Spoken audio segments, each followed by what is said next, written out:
opportunity to talk with us about the MPQH program that the Cabot Learning Federation Teaching School is running.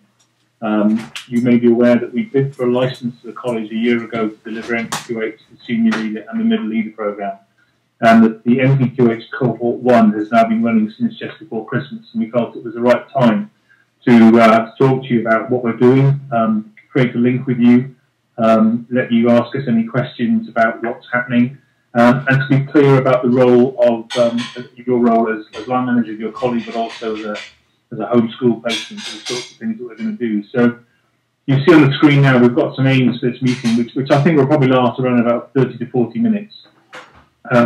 Quick introductions in a moment of yourselves and the people that I have with me here. Making explicit the key role that you have in supporting your colleagues. Just say a little bit about how the CLF Teaching School works, although I suspect you probably already know a bit about that, because I hope you have some of that feedback from your colleagues. How we're structuring the programme, the homeschool project, but probably more than anything else to give you the chance to ask us any questions that you have about how this works. And during the course of it, it would be interesting to have any reflections so far of the Cohort 1 colleagues who've been with us since we began the induction of this in November. So that's kind of what we want to cover.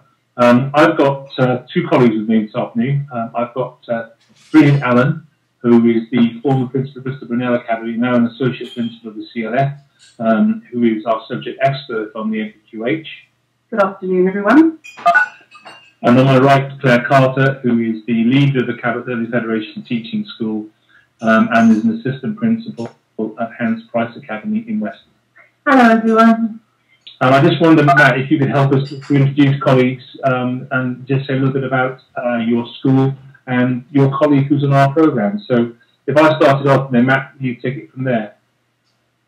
Okay, I'm the online lead facilitator for the licence provision that we're doing through the teaching school. So I deal with the community of practice and some of the online stuff that our colleagues or your colleagues are going to be involved in. I think if we start from the bottom and work our way up, if that's okay. So Sarah, I'm going to unmute you now. If you'd just like to introduce yourself and tell us where you're from.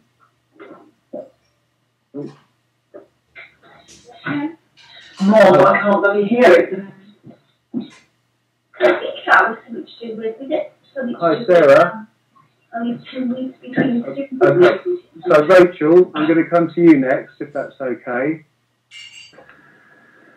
Hello, yeah, I'm Rachel Thomas. I have the job land on the programme.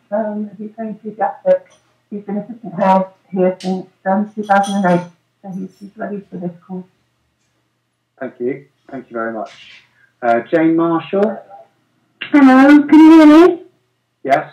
I'm Jane Marshall. I'm the head at the school in Dorset, and the chap who's on your course is Roy Fuel. Excellent, thank you very much. Jill Kelly. Hello, yeah, I'm here. My name's Jill, and I'm the principal of City Academy Bristol. Brilliant, thank you. Elaine, is your microphone working? Can you hear me? Yes, that's brilliant. Good. Okay, yeah. Hi there. Okay. Yes, so this is the first sort of introduction bit, I think. So is everybody just introducing themselves, or? Yes, that's right. Yeah, we just tell us where you're from.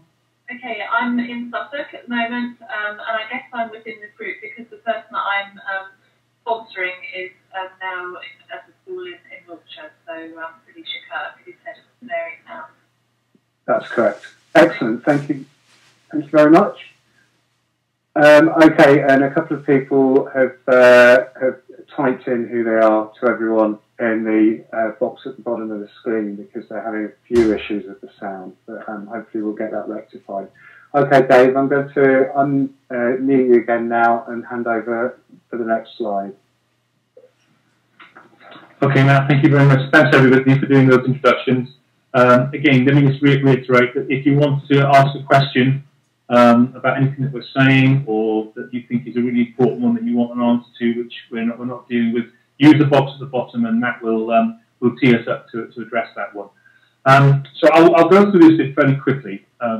My role is I'm executive principal of the Capital Learning Federation, and the federation is made up of 10 academies, 6 secondary schools and 4 primaries, all in Bristol, Bath and Weston-super-Mare. And our goal, our motto, if you like, is collaboration for outstanding achievement. And that's really the reason why we were keen to become a teaching school and why we were keen to get one of the National College licenses so that we would be able to deliver these leadership programs. I think the thing that we have stayed pretty loyal to in our planning is that our delivery is based in schools and where possible is using people who are current principals. And I think that's a really important part of the way that we work. We've deliberately not gone down the route of using hotels or conference centres because we think having people training with us in the middle of a busy day in school gives them the balance of having time to reflect, but also see principals working on the day job. So hopefully you've had some feedback around that, but that's something that people are appreciative of. We are obviously working cross-phase. The children that we educate in the Federation are aged 4 to 19. And all of our face-to-face experiences so far, we've tried to use both primary and secondary principals so that we're really trying to promote that whole continuity and that progression, even though people will become senior leaders or are senior leaders and future heads in one phase or the other. So that's who we are, and I suspect you've heard a bit of that anyway. So I'll move off in there, Matt, if I may.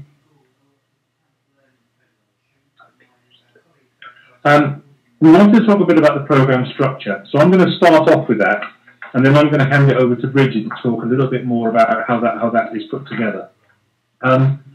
As you'll see on the screen, there are really 3 core aims of this. These are aims that reflect the licence provision that the college asked us to deliver.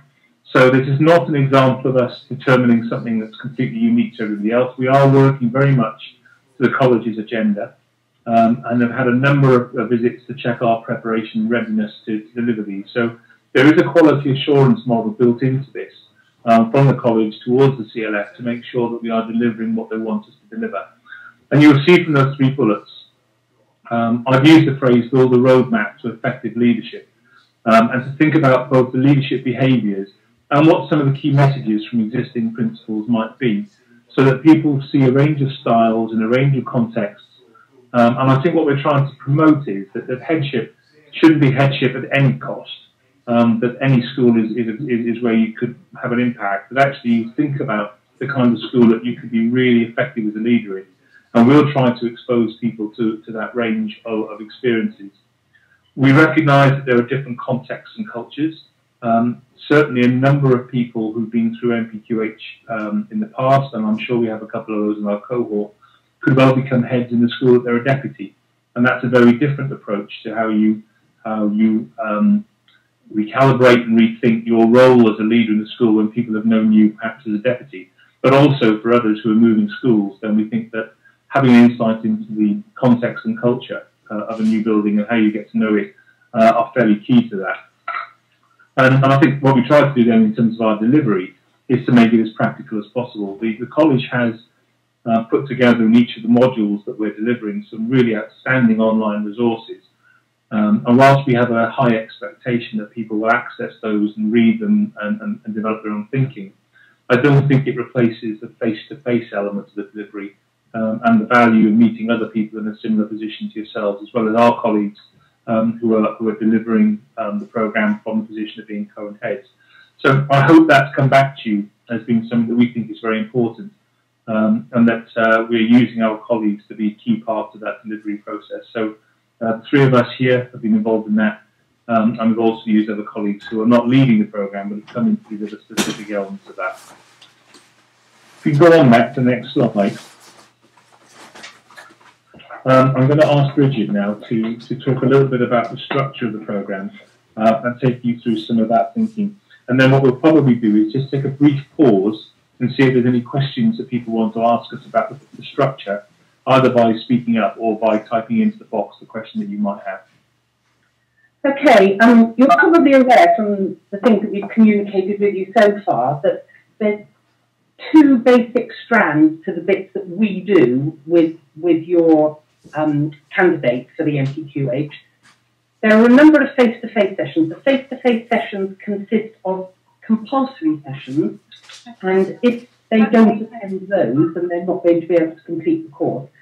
3 modules that are compulsory, which are succeeding in headship, leading and improving teaching, and leading an effective school. And aligned to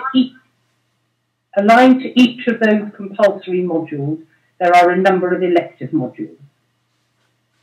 For the compulsory modules, there are 2 face-to-face days and 1 twilight.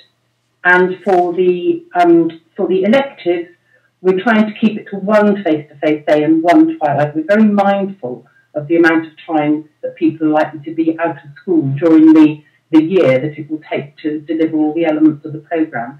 But obviously, it's really important that all the delegates have the encouragement of their schools, because it's actually a really big thing they've taken on, and there's a great deal expected of them.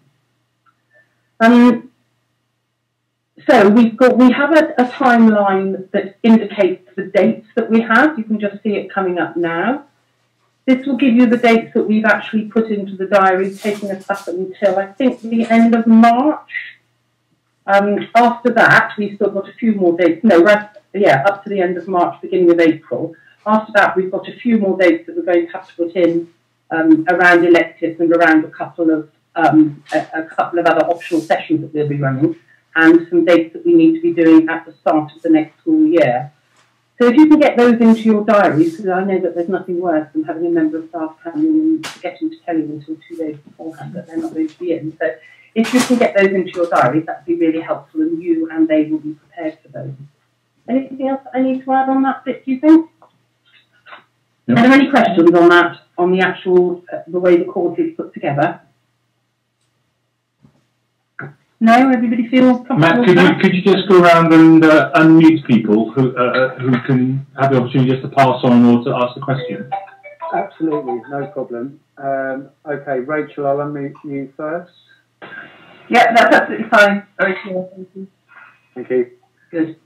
Jane? I just wanted to know, do the delegates have a placement in another school, and if so, how long will that be? Okay, the answer to that is yes. I think we're going to come on to that in a moment. So if you could bear with us a second, and we will cover that for you. Thank you. Hi, Jill. Have you any questions? No, just I presume I can keep this slide, can I, just so I can reference? Yeah, I will. There'll be a link sent out to everybody after the call, including the people that weren't able to make it this afternoon, where you can watch the whole thing again.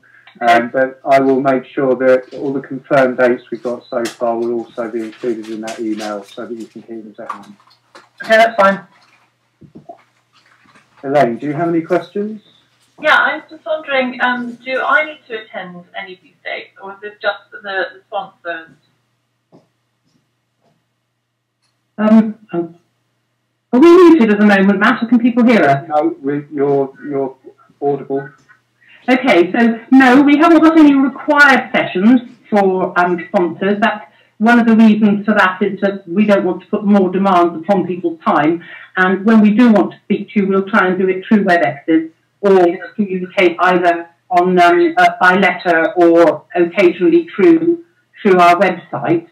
But of course, if you look at the programme and you think, actually, I'd be really interested to come along and work on that alongside my delegate, you would be more than welcome. And if you look at it and you think there's a bit there I'd be interested in delivering, you'd also be more than welcome. So we're very keen on the active participation, but we're not going to require you to do that. Okay, that's lovely. Thank you very much indeed. Excellent, thank you. Claire, I'm not entirely sure. Hi. Do you have any questions? I missed the first bit, I'm afraid, because I was having trouble getting on. So, sorry. Hi, Claire, how are you? Hi. We can see you. Can you? Yeah. I'm glad you can see me. That's good. So, as Mary's sponsor, I can only see the dates at the moment up to January. Am I required to join any of those next sessions as a sponsor? No, you're not at all, Claire, no. Okay. Although, as I said to if you want to, you're very welcome, but you don't have to. You should be able to see the dates right up until May the 23rd. And I think it's that there's another page and it probably isn't coming up on the screen. Oh yeah, it's there now. It's there now. That's okay. fine. We haven't got the latest dates all sorted out And the yet. the three compulsory units are which ones? Succeeding in headship, the teaching and learning unit, in leading and improving teaching, and leading an effective school. Okay, thank you. That's fine. Yeah. Thanks, Claire. I'll just leave that there for a second for people if you're writing it down, and then we'll move back to the presentation.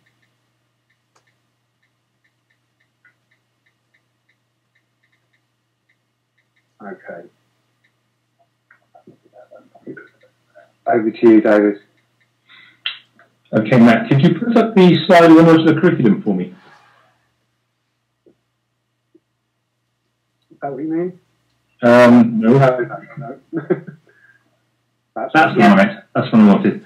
Okay, so let me just explain this slide a moment. It's not quite as complicated as it looks, although somebody's had a PowerPoint fix and tried to use as many shapes as they clearly can on it. But what it's effectively looking at is the journey through pre-MPQH into the core and then beyond that. And I apologise if you know this, but I'm just going to make sure that everyone's got the same clear message. The modular curriculum, or the leadership curriculum as it's been renamed, has 5 levels to it. Level 1 is middle leadership, level 2 is senior, level 3 is MPQH, then level 4, which isn't out yet but will start in September, I believe, is for experienced leaders, experienced heads, and level 5 is for people who are moving into executive leadership. And the idea being that it's a bit like a spiral curriculum in the sense that we revisit some of those activities at different levels and progression rates.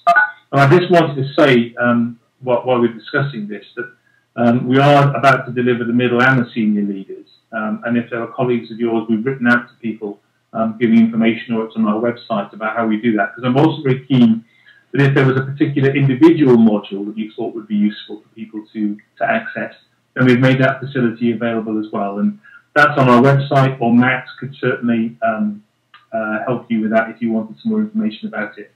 But you'll see there that the journey is through MPQH and out the other side. So you'll know that people will have been through a gateway assessment. We did the induction. We had 2 parts of the induction. We had the formal induction day, but we also had a kind of a pre-induction day where we welcomed people into the Federation, and we spent a bit of time in Brunel Academy and a bit of time in Summerhill Academy, which is one of our primary schools. And then you'll see in the middle box there the different learning elements of it, which are the 3 essentials and the 2 electives at the top of the triangle, the placement school learning, which we'll come on to in a moment, and the homeschool learning. Those 3 components make up the qualification. And then that leads into final assessment, and then out of the other side to, at some point in the future, colleagues wanting to progress to levels 4 and 5 of that. So what we thought might be useful would be to talk in a little bit more detail about what the homeschool task is, and then lead that into a conversation that answers one of your questions about the placement school and how that works. So I'm going to hand back to Bridget to talk about the homeschool placement. Right, now you should have a slide coming up on your screens now, Matt, if we can go to the first slide on the thank you, that gives you the beginnings of the outline of the homeschool task. So the homeschool task takes place in the delegate's own school, and it has to carry on for an extended period. So they say a minimum of 2 terms. It has to be completed within a year. The principle of the homeschool task is that it must be something that is of a strategic nature and something that is of genuine value to your school. And so it should be something that is reflected either in your improvement plan or in other strategic documentation. It's also recommended, and I don't know because people have various points in the calendar at which they do their performance management, but it's also recommended that it's one of the objectives of that person on their performance management, because that helps to tie that in effectively to the progress that they're making. So we've asked the delegates to start thinking about that now, and mostly people should hopefully have come to you by now and talked you through what they're thinking about. So if you can bear in mind as you talk to them, because some may need some advice and guidance in this, that it does have to be strategic, it does have to be reflected in your whole school planning, and it has to give them the opportunity to show extended leadership. And there needs to be opportunities in there, not just to be dealing with fellow senior leaders and middle leaders in the school, but to actually be negotiating and talking to and working with part of your wider community, and that should include your governing body, if that's at all possible, parents, maybe partner primary schools, people who are within your community, so that it can be seen to be a strategic task beyond just what is internal to your structures. And I think that's quite a challenge sometimes for people to be able to extend a bit outside the immediacy of their own role. At the end of the period of time, the delegates have to, there's a form they have to fill in, they have to submit a written statement to the assessment panel, and their written statement has to be, there's a very clear criteria around this. They have to write 12 pages in A4 font 12, and it has to be able to be read within half an hour by the reader. And that's to include any other bits of evidence or appendices or anything like that. So it's quite a tight structure.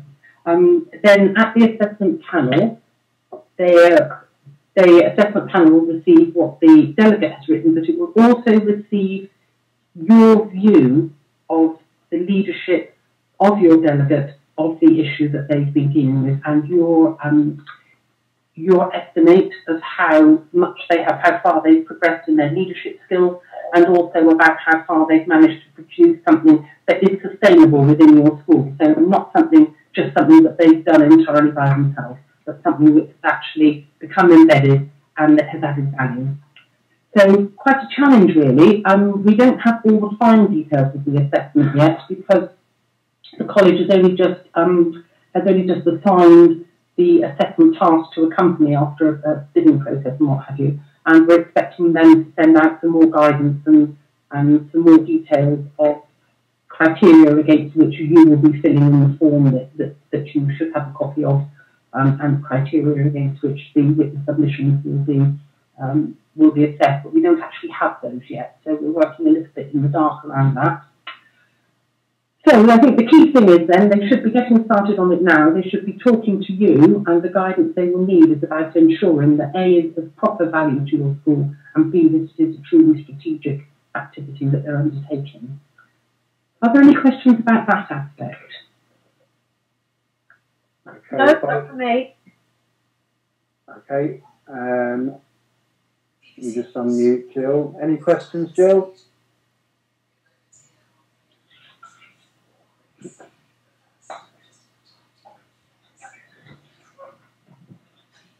Okay, any questions, Jane? No, none from me. Okay. Any questions, Neville? Oh, absolutely fine, thank you, Matt. No problem. Even now? Fine. Okay, any questions, Rachel? No, just observation really, that it seems like a really useful but quite robust and rigorous process. Certainly seems to improve since I did MPQH a long time ago. Yes, thank you for that. Richard, have you got any questions or observations? He can't. No, he doesn't. No, he is not. And Sarah, I think you're also having problems with your audio as well. So if you wanted to, you say no questions, you're saying in the bottom box. Okay, right, so I'll hand back to you now, David. Okay, so the only other bit that we haven't really talked about is the placement school experience. And so there's a clear expectation from the diagram that we showed you a moment ago, that the placement school, yeah, that one there, Matt, thank you very much, in the bottom right-hand corner of that triangle in the middle is a key part of the learning of this programme. And I think there are two ways to approach this. That the expectation is over the course of the 18 months or so, or probably less, that the course will run for, is that 9 days are spent in a placement school. And that could either be a block of 9 or it could be a 4 and a 5, which is kind of how I think we conceived it. And I think there are 2 ways that we can do this. We have a group of schools that we work with who are very happy to take colleagues on that placement and commission them to take a strategic review of an aspect of their own school improvement performance. But I'm also conscious that amongst the group there are some people who already have an idea of a school that they'd like to go and work with, and have already had that conversation with them. So I don't think we're too prescriptive about that, other than we can help and we can secure that placement with colleagues who find that helpful. But if people also want to be proactive about it and work with a school that they already have a relationship with, then that is equally fine as well. There is a requirement from the college at the moment, and we don't know if that's going to continue, that the placement school should either be an outstanding school or just have a national leader of education working with it. They don't always follow through and make sure that actually happens, but that's actually what it says on paper, and that is probably what your delegate will understand the framework to be within which they have to be working for that. I think that's an example of where the college has its expectation that we might do it, but I think we also see real value in people spending time in the school that's on a steep improvement journey as well. And whilst they may not be outstanding yet, they clearly are going to be in the next 18 months to 2 years, and particularly where they've come from perhaps a low base, to have the opportunity to spend some time working with the principal and the leadership team to be part of that journey, personally I see as equally valuable, and I think we will be looking to secure some of those placements for that reason, unless the college says categorically we can't do that. But I don't think they'll be doing it, because I think it'd be hard to get that number of placements across the country with NPQ8. So we're prepared to be as flexible as we can to find the best placement that fits the needs of the individual and the type of school they see themselves becoming ahead in. And we'll be running a WebEx just before the time when we're encouraging delegates to be looking at their placement school. We'll be running a WebEx then for any sponsors or any other school heads who have been approached and asked to host one of the delegates on that, so that we'll be able to clarify and clear the details then. Okay, Matt, I'm going to pull together the WebEx, if that's okay, and then ask if there's anything else that we need to cover. So the main points that we wanted to deliver this evening to you is an opportunity to understand a bit about what's different about our model of delivery of this. You may know that there were 32 licences that were being bid for. 29 of those were allocated. And they've gone to a variety of providers, some teaching schools, some commercial companies. We were very clear from the outset that we wanted ours to be school-based, using as many school leaders as possible. So that was one of the features of ours. This evening we wanted to take you through the programme structure, talk about the essential modules and talk about the elective modules and the role of the online community, which Matt manages for us as a means of providing additional resource. We wanted to take you through the structure of the NPQ8, which I think we've done that around just the modules, but also the homeschool, the placement school learning, and to be clear as we could be about the homeschool task, because that's clearly where I suspect the greatest support might be required, and then to ally alongside that what the placement school looks like. And to reiterate what Bridget said earlier, your involvement in this, we don't need you to come to anything, but we'd be delighted if you did. If you wanted to come and just take part in the session or lead a session with us, we'd be really pleased to build a group of principals and head teachers from primary and secondary who would be happy to work with us on this programme and the senior leaders when we get there. So I don't think there's anything new I need to say or that we need to add to that, but I'm quite happy, Matt, if we just want to take any final questions, or if people are happy with that, just to sign out in the bottom right-hand corner so that people have got what they need from this. And while people are reflecting on that, Matt, could you just remind people again how they can access these slides? Yeah, I will make sure that the link to the WebEx system where the recording will be stored is available in an email to everybody who's down on the sponsors list. I'll also include this PowerPoint, and I'll also make sure the dates that we've got for the NPQ8 running forward clearly signposted in that email as well. We do actually have a question from Claire Bradford. I'm just going to unmute you, Claire, if you just want to pose that question, because it's one that a couple of people may also want an answer to. The question really was about the placement school learning, about what is the focus for the candidates in their placement school. Is it a particular project, or is it just a familiarisation with different settings, or what is it? I think the idea we had there was reflecting on our experience of hosting MPQH placements in the past, that sometimes topics of a placement have been a bit contrived just to make it, to give it something robust to it.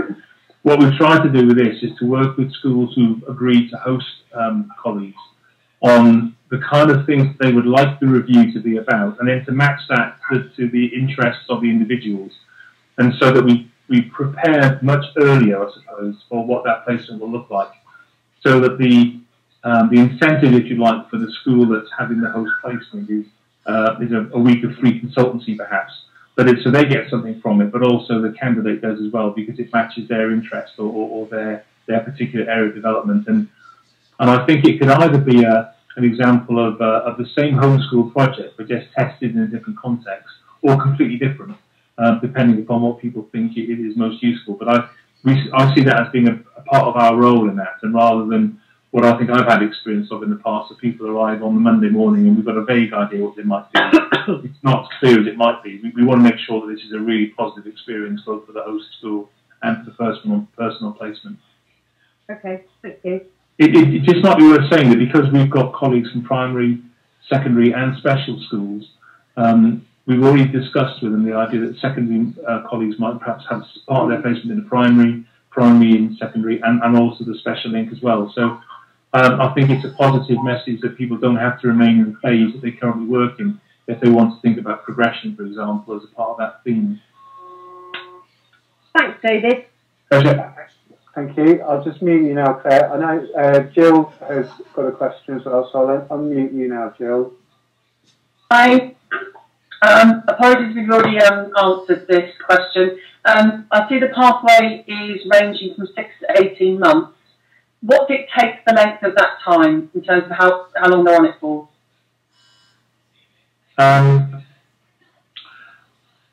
We've been asked the question about what's the quickest you can do this in.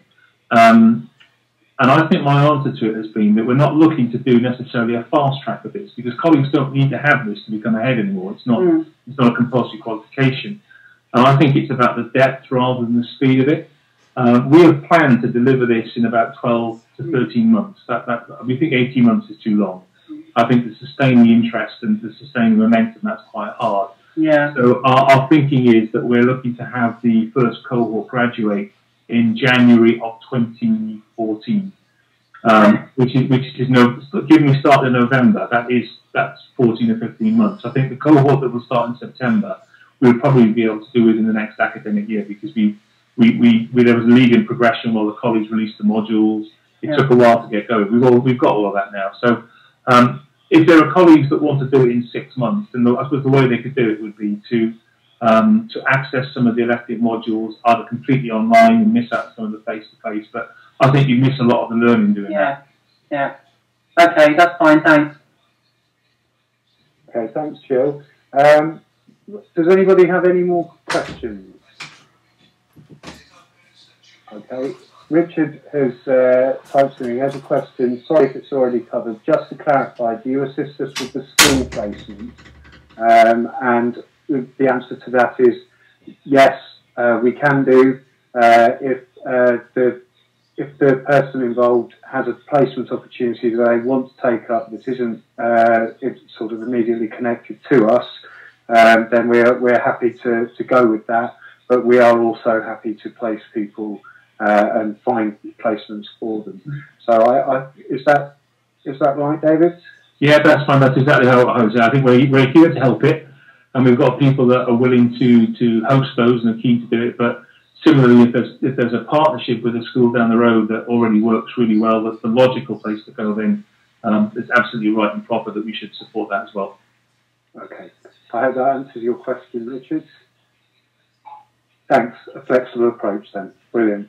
Okay, now, if no one else has any further questions, then we're probably in a good position to wrap the meeting up. I've just got one further comment, Matt, if that's all right. Yes, that's fine. Just that if any of the sponsors feel that they would like a visit to be able to talk things through in a bit more detail, because sometimes you hear these things and then the next day you think of critical questions, either Claire or I are quite happy to come out to your school and actually talk with you there if that's easier for you. So if you just make contact through Matt, Yeah. I would think would probably be the best way, if that's okay, Matt.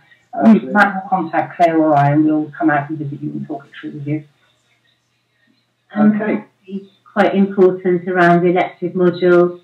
You know, they do the essential, and we offer all of the elective modules. So, you know, our delegates choosing which ones they'd like to do at the moment. You might also have a view about which ones would be useful to your school, or indeed other colleagues who might want to just book on for that particular module. So, you know, it's in the programme, which Matt's showing, but if you want any more information on that, more than happy to talk that through with people. Brilliant. Richard Vaughan, to everyone, I might take you up on that. Right. Okay, well, thank you very much for those of you who are able to attend. I know you've all got very busy schedules and it's tricky to fit things in, particularly when new technology is involved, but I'm glad everything's gone as smoothly as it has this afternoon. As I said, I will be emailing out tomorrow, just with a copy of the slides, a link to the recorded session if you want to listen to it again, and those dates that we have that we showed you earlier, just so that you've got them for your diaries. So on that note, I'd just like to say thank you very much. Yeah, thanks, Matt. Thanks, everybody. Thank you. Bye. Bye. Thank you. Bye-bye.